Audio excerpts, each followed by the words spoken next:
Hi everyone. So today I have my current favorite blushes and highlighters for you. I feel like it's not something I really talk about all that much. Every once in a while maybe one of these will show up in a favorites, but these are all the ones that I've been going to kind of on a regular basis lately, and also the brushes that I like to use with them. So the first one I'll do is in this Benefit Obnoxious tin, but it was the first time they'd ever released their blushes in a palette and I jumped all over it. I think I even paid full price for this. I only got cash back. I didn't buy it during the sale time because I was just mortified that I would miss out on it. And it's from holiday of 2014 and it's called the Cheeky Sweet Spot, whatever. The blush I like the most and have definitely mentioned in my favorites is Rockateur. You might be able to see I've used that one the most. The little Rockateur is practically gone. I have barely touched Hula. So I feel like it's kind of a dry, little stiff, not super pigmented formula. But it's very pretty. At first I was disappointed because I felt like the color in the pan didn't really match up with the color on my hand, because I feel like it does not show how golden it is in the pan. And that kind of golden sheen, it's very subtle, but the gold factor is definitely quite strong. It really changes the look on the skin. But I really like it. One thing I don't like about it is the smell. That when I open this up, it's just like, whew, it's far too perfumed. I don't like the smell. But other than that, I really do like Rockateur. And this has definitely shown up in my favorites some time ago. Another one that I like that is very kind of brightens up your face, it's very lifting, is the Sonia Kashuk Beautifying Blush and Flushed. I believe that this blush is still around but in a different packaging. And so here it's looking kind of washed out, but it's a warmer but bright pink. Here's NARS Gaiety just to show kind of the difference, the warmth in this one compared to a more blue-based pink here. So yeah, I guess it gets washed out the closer it is. That's I think a better representation of what it looks like. And this one, I don't think that it's, in the pan it almost looks like there's sparkle there, but on the skin I would say it's pretty matte. See that there. And then, since I just held it up, NARS Gaiety. I was kind of on a mission to find very light pink blushes, since a lot of the blushes out there are a little darker and just a little trickier for me to work with. And this one's another one that just kind of brightens up my face and is very light and sweet. It's kind of like Doll Face from Tarte. Also one I like, but I just haven't been using it as much lately because I feel it gives a little bit more of a matte appearance, whereas this one is also matte, but it's a little less matte looking on the skin, maybe just on the other side of satin. I don't know. Last of all, another one I've really been enjoying lately, which I've had this for a long time, but I think it was Nikki Tutorials' love of Luminoso kind of just brought it back in my mind, and I started using it again and realized, oh yeah, this is really nice. So I think for me a lot of it was just finding a tool that worked well for me. So it's the Milani Baked Powder Blush in Luminoso. And so in my mind it was always just very kind of orangey, just a little too much. But, and when swatched there, it does seem a little on the orange side of peach. But if I apply a good amount of it, it's not too orange. It's just kind of a light shimmery peach. So that takes me to the tools I like to use. So I have mentioned this in favorites, and I feel like I've mentioned it a lot lately, and this is my MAC 188 brush. I like how small it is just because I have a tendency to get blush everywhere. The duo fiber makes it easy for me to deal with blushes that are stronger pigmentation, darker, you know, on very light skin. Just need to have a light hand, and something like this just makes it easier. So I can really swirl into Luminoso, for example, and kind of buff it onto my skin, and it doesn't go overboard really easily. So I really like this one for more pigmented blushes. For blushes that, like the Benefit blush that is a little harder to get product up, I have two that I like. The e.l.f. blush brush, because I feel like I can really kind of dig around in there and get a bunch of product on my brush all at once. And this is the Up and Up. It's an angled contour type shape brush, and it's synthetic. And this came in a kit with another brush that I'm going to mention about highlighters, and this one I also can just kind of stamp in there and it will pick up a bunch of product, and that's what I use today to apply Benefit's Rockateur. So I really like those, and just for a blush that's easy to deal with, that's kind of middle of the road, isn't too pigmented, isn't lacking pigment a little bit or a little dry, stiff, for something that's just kind of easy, I often go to this brush, and it's the Japonesque 324. It's like a pro blush brush, something like that. It is quite expensive. It may be the most expensive brush I have, possibly this or the MAC 188, but it's just a beautiful brush.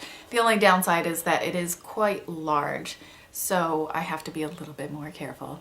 But it picks up product very nicely. It's so soft. It's just a pleasure to use, and really like this blush brush.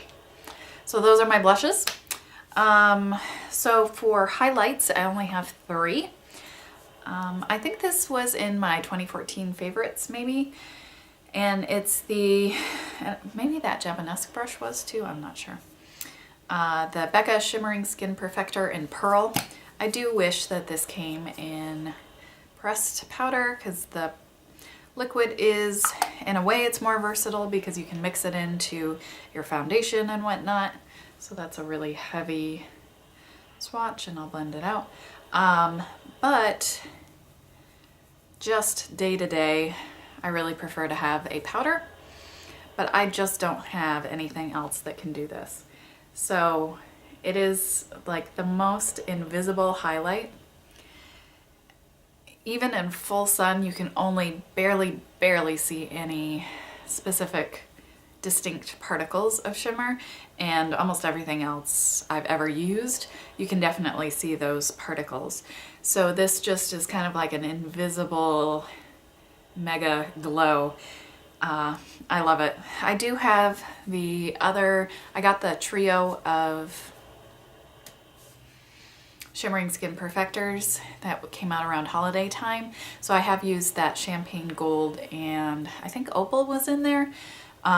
Those have a lot more color, so I feel like I have to use it more kind of combined with my blush, because if I use it just on like the high points, it's gonna show a fair amount of color up here, which is not where I usually want color. I want color more in this region. So this one is just so easy to use. And now that it's dried down, it's not, this isn't from the like tackiness of it being a liquid product. So that's pretty awesome. You could definitely use this on your body. It does leave a little bit of a tacky texture, but since it doesn't have a color, you don't have to worry about it kind of transferring onto things. So I think this would look really nice on, you know, shoulders and that kind of thing, when you don't necessarily have a tan, and those times you can use more of like golden products, but if you want something that just gives a glow, this one is really nice. The other downside to this is that it's liquid, so it will turn on you at some point and go rancid.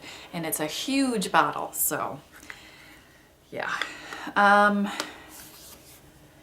Probably the next up in, well, what I've used the most and what I have on my cheeks today is this like deluxe sample size of the Laura Mercier Matte Radiance Baked Powder in Highlight 01. So this came in a 500 point Sephora reward. This is definitely more peachy. but it's not so strong that I feel like I have to work with it like the other Becca highlights I was talking about. This one also, you can see a little bit more as far as distinct particles in full sunlight, but it's still very subtle. So let's see, I might get a little washed out. That's right in the middle here. So it also has a very nice sheen. It's just more of a warm tone, slightly peachy. And something somewhat similar but less shimmery is the Wet n Wild Color Icon Bronzer in Reserve Your Cabana. I've had this one a long time and I also really like this one. It's very subtle, just kind of, it's not too much shimmer. It's just like some glow, and you could use this all over to warm up your face a little bit and add some sheen. It's just really pretty. And it's right there. And this one, it's more golden, kind of golden bronze as opposed to the more peach of this. And I know when did I talk about that Wet n Wild? I don't know. Was it in a favorites? I remember talking about this and like, oh, maybe it is kind of a bronzer because I thought it was like a bronze tone. Whatever. That one, because it has less shimmer, I think it's more, you can use it in a large amount of places and it's not going to be like a full-on shimmer fest if you did put it all over your face. It would definitely give you a lot of glow, but it wouldn't be sparkly. And so I do typically use that just kind of on the highlight areas. So those are my favorite highlighters as of right now. I don't really have any favorite highlighter brushes, but what I've been using is the Sigma tapered F35. Mine's kind of all fluffed out, so it's not so tapered anymore. This does pick up a lot of product. I have to be kind of careful. Today I just kind of pressed it into the Laura Mercier and then went over and realized, whoa, that's quite a lot. So, and then had to kind of blend it out. So it does pick up a lot of product, which is nice if you have something that's not super pigmented. And this brush is in that same set that the angled contour brush is in from Target, the Up and Up like Complexion Brush Set, something like that. It also comes with a concealer brush and a foundation, like a paddle brush. I go back and forth on this one. Sometimes I use it for setting powder, just in my T-zone. And other times I use it for a highlight, which is more, I think, maybe what it's supposed to be. I'm not sure. But it doesn't pick up much product. It's a lot smaller, so you can kind of keep it focused into a certain spot.